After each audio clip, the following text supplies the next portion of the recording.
Sweetheart, be reasonable. After all, we're married. But I'm leaving you. Woman, I've got to put you down. Consider that a divorce. Well, if you can't treat me right, ain't no use of me hanging around. In past installments on the annulments playlist on this channel, we established that the number of annulments in the United States started to skyrocket during the 1970s. This started to happen when the Code of Canon Law of 1917 was still in effect.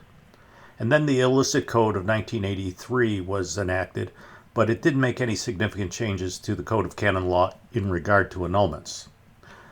The vast majority of annulments are granted because diocesan tribunals grant annulments for reasons not allowed in canon law. And annulments on demand could be stopped by any bishop at any time if he decided to adhere what is an existing canon law, whether it's in the Code of Canon Law of 1917 or even the Illicit Code of Canon Law of 1983.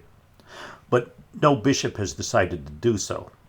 So when planning for this video, I was originally going to ask, why are there so many annulments nowadays compared to the days before the Second Vatican Council?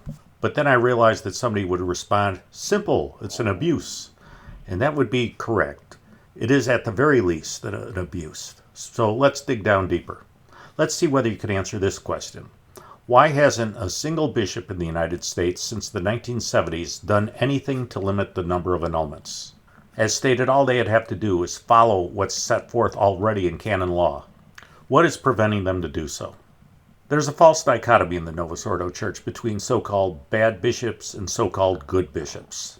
But the problem is not a single bishop in the United States has done anything to uphold divine law, scriptural truth. The fact is, none of the bishops in the Novus Ordo Church are particularly good bishops. The only dichotomy is between bad bishops and even worse bishops. Well, I hope you enjoyed this installment. I'll be back again soon with another one. But in the meantime, please pray for the church.